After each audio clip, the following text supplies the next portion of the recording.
The question, Rappler. Your articles are ripe with innuendos and pregnant with falsity. We do not intervene in the affairs of the armed forces. We are just an office that receives complaints or papers for reference, and we transmit them to the proper agency. We do not get any money. We are not interested in that. Para sa alaman ninyo, you can stop your suspicious mind from roaming somewhere else. But since you are a fake news outlet, then I am not surprised that your articles are also fake. We can debate now. Tell me where is our lies, and I'll tell you where are yours. Anybody? Okay. First question po Kasi for Pia Rañada of Rappler. I am asking you, where are your sense of values going? Sir, earlier in your speech, you were saying that the issue with the SEC ruling is not an issue on press freedom. Galing ako, But- galing ako ng flight, nagkatulog ako. Okay, sir. Sir, earlier in your speech, you said that the issue on the SEC ruling against Rappler is not an issue of press freedom. But at the same time, during your speech, you were giving comments about the media and about Rappler and Inquirer na sumusobra na kami. So what does that mean, sir? You say that this is not an attack on media, but you also have attacks on media in your own speech. Let me following give the you an decision. example. Huwag na tayo lumayo. Your inquisitive mind goes beyond its normal proportions. Boom, ayun na. You know, I just tingnan ninyo yung a daily dose of your medicine. Bongo intervenes in the 15 billion. Who gave you idea he can intervene? Where is his signature? Where is your statement? And where is your even a point of reference? Dumadata, ang dami talaga sa akin. But look at, alam mo, hindi ako mag-ibang pero bilyonaryo to. Sa totoo lang. Putakin dapat, tanongin niyo kung sino yan. Uy, ito mga ganito. It seems to appear na intervening because of what? Money? The things that you are telling it never happened. Pag magtangkap kami na gano'n, ipasa namin doon sa proper, if it's the Justice Department, it goes to the Justice Department. If the subject matter here is about transportation, it goes to Tugade.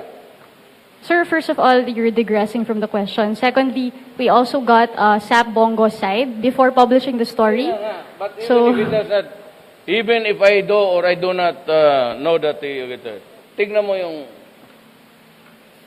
headline mo. Is that really Sir, hindi po ako a nagsabi. work of a sensible person?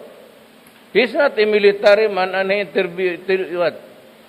You think you can convince Lorenzana and the guys there, you can bribe them? Or you would think that sila papayag kami ang mag-bribe then the way I talk, the way I've been firing people? Tapos tingnan niyo yung what do you know about also the vote that Bongo has to intervene? Sir, as far as we're concerned, we've already addressed the issue of fairness on that article. Can you just answer, please, the question? Hindi kita maintindihan.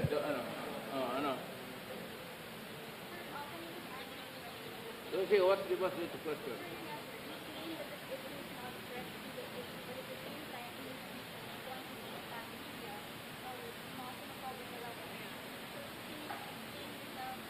I am now explaining even with your article. Find a way na masabi ka nagtotoo, nag-intervene kami. I'll give it to you. And if you can find, I will ask Bong to resign tomorrow. Work on it tonight. Let me know tomorrow and I will fire him. If he did intervene, even for one word. Kasi kayo, tingnan ninyo yung mga article ninyo. Maligaya kayo gawain nyo sa kapwa-tao ninyo yan araw-araw. Just because you have the power of, press freedom. The issue here is not press freedom. the way your masters, the elite, yung may-ari niyan, and you are not even constitutionally allowed to go into the media with the pretext of yung depository. What kind of a salam of bitch is that?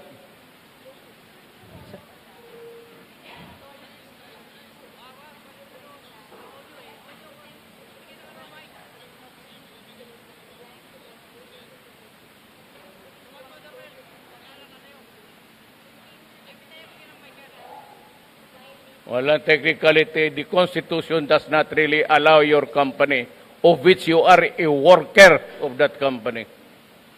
You are a Filipino who has allowed to abuse our country.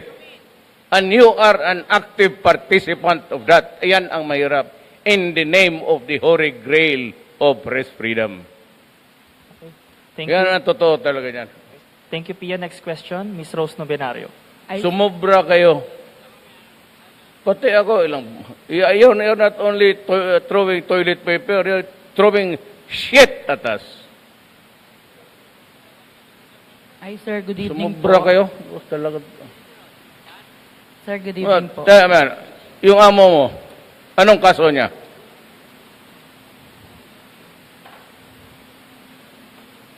Why do you do research about people? Why don't you research about your own company you're working with? It's known to be a group of companies Lopez before. They borrowed billions from itong bangko na DBP. They never paid.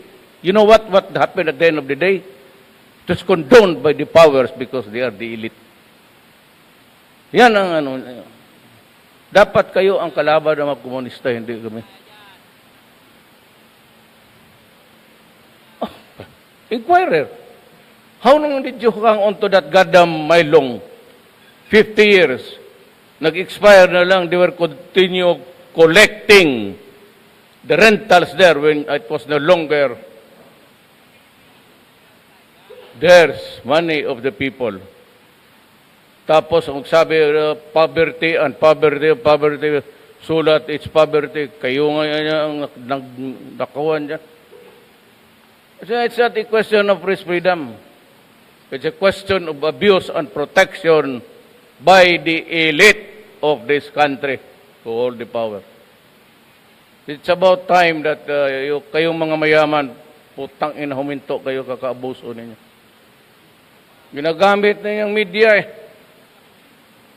pag nagpamakalin niya kayo mga inquiry, yung pala mga magnanakaw kayo. Ito naman sinares from a billion taxes. Why don't you trace that up? Pagdating kay Hinares, naging 8 million na lang. Kaya sabihin ko sa BIR, ipakuha ko nga. Karami yung skeleton in the closets. It can contain almost 1,000 warehouses. Ms. Rose Novenario. Bastusan tayo. Pero kayong mga yaman, hindi kayo makakalamang sa amin. Wala kayong makuha sa amin. Tignan ninyo, one of these days I'll file a plunder case. Pag pinayag ko plunder case, you will go to jail without a bail. Tignan ninyo. Mga gago kayo. Yung inyong mga reporter, they will be allowed to criticize us. But you go to jail for your crime. Or crime. Pero kayo, you continue being employed. Hindi namin ipasira. Hindi ko ipasira yan. Bakit ko ipasira? Hindi ko kilala yung putang inang sect na yan. Puro Aquino yung trabahante dyan. Bakit kami ang curtailment of press freedom? Katagal na ninyo naglumilitse sa amin. Pati tae na nga, tinatapon ninyo sa amin. Kayong pa kayong magsabi ng curtailment of press freedom? Masyado ninyong abusuhin yan. It's a privilege in a democratic state. You have overused and abused that privilege in the guise of press freedom. Hindi nga kayo. You did not know that you were working for a government. who owns the property, it's not a Filipino. Anong pangalan yan? Hindi na kayo nahiya. Oh, no, of course not. You know that it is being funded. Baski sabihin hindi not owner. You are funded by foreign money. Are you not ashamed of that? No. Nandyan sa newspaper, hindi voting, hindi mo naintindihan ang corporation law mo. I'm not saying that they are investors, but their share as non-voting. But it does not say voting. The law does not say that. It is in the investment. Ano ka man? Whether your share votes or not, that is immaterial. You have the money and that yung Rappler mo was being funded by a foreigner. And you had the goal to attack people using foreign money. Yung sweldo ninyo, galing doon yan. Basahin mo ulit yung article ngayon. Today's newspaper.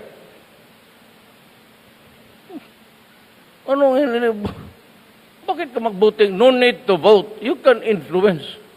Kung sabihin mo, I will withdraw my exposure. Saan kayo makuha ng sweldo? Hindi magkausap talaga kayo. Bakit? What do you want? You know, you can always go into a horse deal. No need really to, putang ina yung kumpanya mo, pera ko yan.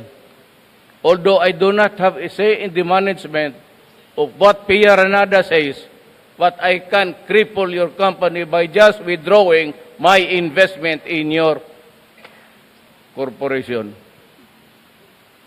Hi. Yes, ma'am. Hi, sir. Good evening po. Sir, meron na po kayo napipisil na ipapalit kay dating Chairman Licuanan? Not yet. I am calling for an emergency meeting. We have a problem with actually law and order. They are all coming in very fast. But one of the important agenda is itong sa CHED because it's a very important, it's a sensitive. I might just get one of them there. Kung sino yung pinakamahusay nila. The existing, if I can find the right person there. Sir, si Commissioner Popoy de Vera po. I really do not know. My administration is always consultation with the cabinet. I always hear the cabinet before I decide on anything that is important.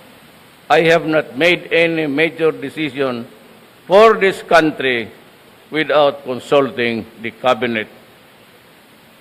Ganon yan. Even if they are not connected with the Defense Department, it's an open topic for everybody, except to the communists before, who were members of the cabinet. Thank you, sir. Sir? Last Yes, question, sir. Joseph Morang, GMA7. Sir, how are you? Sir, pasundot lang yung nasabi nyo kanina na fa-filean nyo ng plunder. Sino po ito? Hanggang ngayon nila nagbabayad.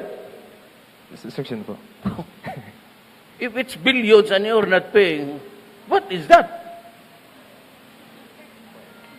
Non-payment of taxes? Billions? Ayaw mong bayaran? Kaya mabutit binatawa nila yung Maylong, talagang yayariin ko sila dyan ng plunder. Papareho yan sila. There seems to be the elite and company.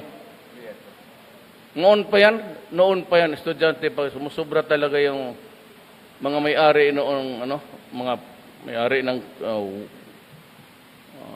wine company, may-ari ng puro sila. Sinong may mga ari niyan? Mga may-ari ng maraming Sir, baka kasi malibel kami kung kami magpapangalan. Gusto mo pangalanan ko? Yes, sir. You wait. Okay. Pero tandaan mo, I want you to have a copy kung sino yung may maari ng mga itong PLDT, Globe, lahat. Itong mga malalaking kumpanya, mga department store, Hindi nyo alam yan. And they have media access because they owned it. Ako lang ang nagputang ina sa kanila kasi sabi ko wala kayong makuha sa akin. May hindi ako sinali. Look, sabi ko, even if it is true or not, you got it illegally, you can assert it as an evidence. Whether it is true or not, yung sabi billion. Whether I admit it, it is true, when it is not. Hindi nyo magamit yun because you stole it from the equipments of government. That is not allowed by law, and that can only be done by people who are running this country because they are backed up with money and the media to destroy it. Yung media can destroy you. But kaya sabi ko, pag ganunin ninyo ako, putang ina, papabuhin ko kayo. Kasi alam ko. Ngayon, kita mo kay Preto. Alam ba ninyo, kay Rufino, noon pa yan. Did you know na wala nang rental? Sila pa rin. But they were criticizing government people as if we are the villains. Sir, pasundot lang ng isa. Tama bang Hindi ako papayag ng gano'n. Bababuyan ko kayo ng babuyan. Putang ina ninyo. Mga letse kayo. Sir, tama bang perception po yung sinasabi ng iba na the Kayo, media... huwag kayo ma-insulto. Hanggang sweldo lang kayo. Yung ninyong alam kung saan.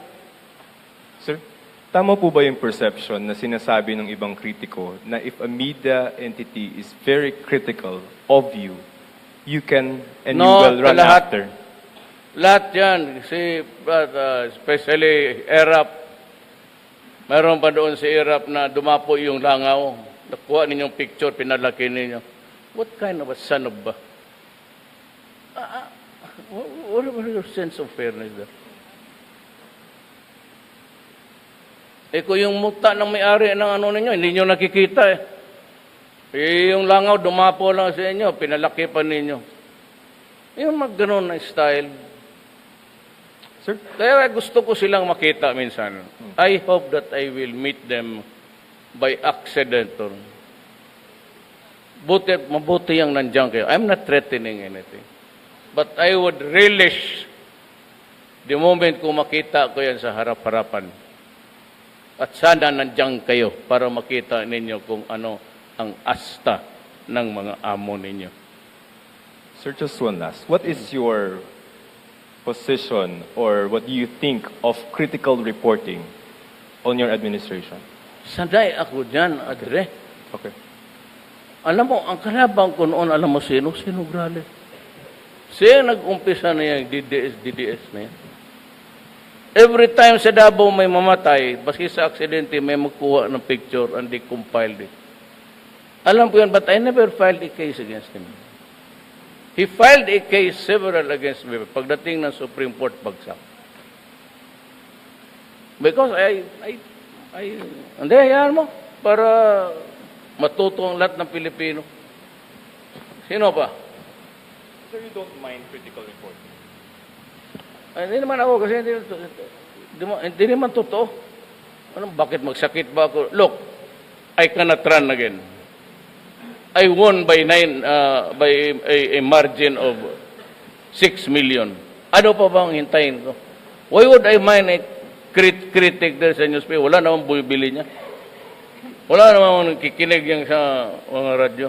Kasi alam ng tao, hindi totoo eh. At saka ako, pag sinabi ko, gagawin ko. Pag sinabi ko, ilan lang, korupsyon, o buto lahat, drugs, o sabi ko na, ubusin ko. Kayo na naman puro file ng file itong mga... sabi ko, I will deal with the enemies of the state. Ito, kita mo yung nangyari sa amin. Sila na ang pumupunta. Wala. But I continue to talk with the MIMF because I do not want a war in Mindanao. Kung walang mangyari kasi dyan, puputok ang Mindanao. I'm telling you now. For the information of the public, if nothing happens there, if we cannot concede a certain concession, either territory or powers over the resources, nauna sila sa Mindanao. Sila yung tao doon. ikaw pagka-Kristyanos ka, you are not from Mindanao. You are a descendant of a Christians who ventured to Mindanao a very long time ago. Yan ang totoo din. Anymore? All right. Hi, David sir. Cheres. Good evening. Sir, I just want to be clear on your narrative that media entities in the country, especially those who are critical of you, are being controlled by their owners, the oligarchs who are out to get you. Just want to be clear on that, sir. No, hindi, I'm not critical, but it's yung mga, ito nga, ito. Sana yun? Ayan, i-research mo nga mabuti kung saan mo nakuha, nag-intervene si Bo. Yan, you prove it to me one word and I will tell them to resign. Pero for your information, mayaman to. They own the biggest printing press in Mindanao. May newspaper rin ito. Kaya kung sabihin ko, atakihin ko sa probinsya, patay kayo. Dito lang kayo sa Manila, sa probinsya, binabakbakan ko kayo. Ayan, gano'n, wala yan, pabili lang yan, gano'n. Yang doon, kung anong sinasabi namin, totoo, dito, totoo. Well, I said, I want the presidency. Wala akong tao, wala kayo. Pati kayong media kalaban ko, puro basura kayo binigay ninyo sa akin. Oh, now. Ngayon, ayaw pa ninyong matalo, nananalo na ako, sige pa kayo. Eh, di, palabas kayong baho. Natin lahat. Huwag lang amin. Meron kami tinatago, ladies and gentlemen of the media, we all are. We are feet of clay. Tao tayo. Ilabas ninyo yung sa mga amo ninyo kasi ilalabas ko yan. Ganun lang yan.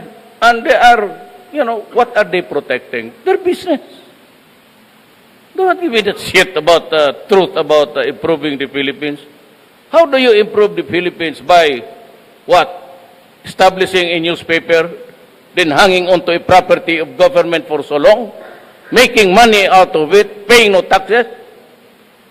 Is that what you want for the Philippines? Ganun lang yan eh. Lopez, simple. Tanggap ka ng pera. Sige ka tanggap ng tanggap because you are crazy with money. But you do not even honor the other guy's money by giving him for what he paid for. Tapos ikaw pa ang masama. Okay, anong tawag ko sa'yo? Di putang ina ka, mukha kang pera. Ako na yung nagbayad, hindi mo na ginamit, tapos ako pa ang masama, pinapalabas mo. Ano ka, let's check ka. Sabi ko, gusto ko nga kayo makita na I would release the day, I would be very happy. Magkita tayo ng isang, because I'd like to ask you one simple question. What that question is, why are you a son of a bitch? Oh! Sabihin ko, yan ang tanongin ko sa kanila. Why are you a shitting son of a bitch? Presidency, ito is a hanging, ito hanging. You come up with the federal setup because that is what I promised to the Moro people. Sir. Tapos, pag may eleksyon na, you elect a president, that is my advice. You follow the, or whatever. And you call an election, and I will step down. Hangal lang sabi no, itong mga gagong, yan na, hindi raw ako baba. Sino may sabi sa inyo, bakit? Ganon ako ka, palambasa itong mga putang ito na sanay sa gusto nila. Sir? Yung mga lahat na mga magbubukid, yung mga mahirap, wala kaming prinsipyo, sila lang. Anak ng putang ina. You pretend to be the intellectual giants. Sir? Last question na lang, sir. Sir, is this a message also to other news outlets in the Yung Philippines? sila ang na presidente, pumutok yung Marawi. Kung siguro, baski buntot ni magpakita doon. Sige ba? Sir, is this a message also to other news outlets in the Philippines that if you continue to be critical of the... But nababaw siya. news outlets in the Philippines that if you continue to be critical of the administration, the same thing will also happen to you, like what happened to Rappler? Look, why should you complain if I am critical against media? Are you not critical of me? Kaya nga, kung kayo mag-criticize, okay, kami hindi. Kagaya nitong, itong komunista, sige, revolt. Mass liberation, whatever. Kung ang magsabi, ay kung ako ang mag-revolt, revolutionary government, everybody starts to yak until kingdom come.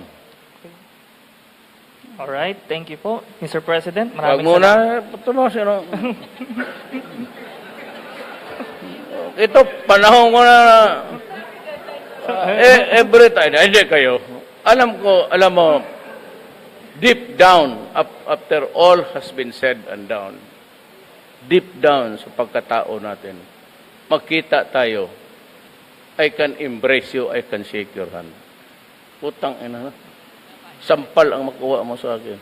Magkano lang man ang sampal? 25 pesos.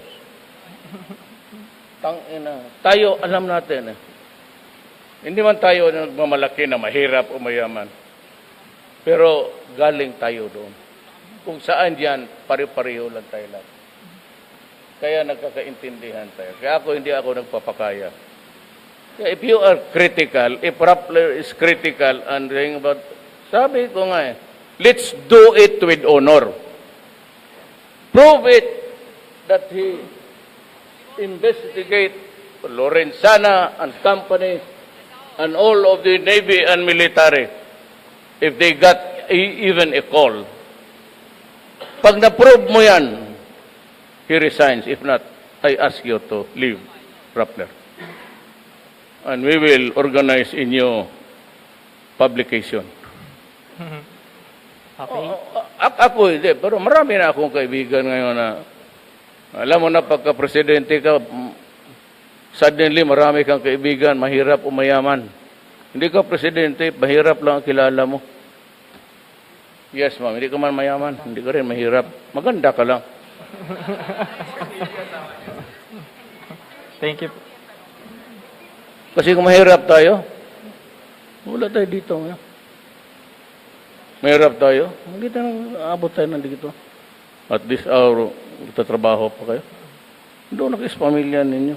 O nasa shopping mall kayo.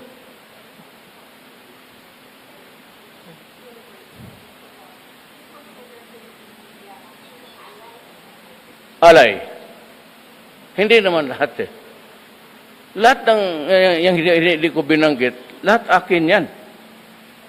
In the sense that they just tell the truth. Sa akin naman, you want my friendship? Yes.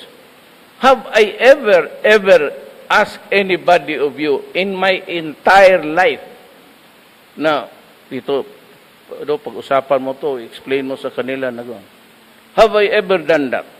In my life, including nasa Davao pa ako, na may sinabi ako na, sige, ako ang nagagastos sa ano, atakihin mo yan sa ano. Ako, sinabi ko sa kalaban ko, putang ina kapag nakita kita, sasampalin kita. Alam mo kung sino yan? Kung hindi kita mabaril, putang ina ka. Hanap siya ng reglo. Kasi makita kita sa airport o dito, sampalin kita. Dali mo lang magtakbo dyan, maliit man ako na tao. Kasi ang mahirapan, kasi malaki. Ang aking ibig sabihin is, do it with moderation, and do not use words that tend to cast aspersion on the character. Kasi yung mga yan, may mga anak yan. May mga kaibigan. And just because we are in government, they think that, kaya itong media, they think that we are already hungry for money. That ganon. Mamaya hindi kami dineclare. That's our business. Hindi naman namin nanakaw yan. Ngayon, sabihin ninyo, makuha kayo, magwarawara kayo. Saan ninyo kinuha yung basura na yan? Someday it will come. Maybe after my presidency. Ako naman, abogado. May nagkamali ako, sintabos dyan. Okay. Plead guilty. Probation. Less than 6 years later, you go out of prison. Wala nga. Ano ba problema sa akin? I can mix it with the mga priso o doon babalik ako sa kahirapan ko noon. Alam mo kami, walang mayaman pumuntang Mindanao, puro mahirap yan.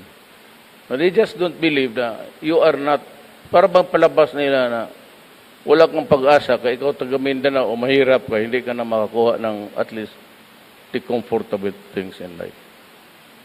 Why would my father and mother, my mother is a Mindanaoan. Why would he venture there? You have to practically hack the forest of Davao. Kaya yung magdandahan yung mga ganong na salita na intervenes, lalo na yung mga sail ng barko, baka sabihin ng mga tao na, putang ina, korupsyon na naman to. Kaya ko kang bastusin yung putang inang IBS, yung grappler pati kung meron ako. I do not have to cover anything because you can dig the entire cemetery of lies and not find it. Thank you. Thank you po, Mr. President. Thank you, members of the media. That ends our press briefing.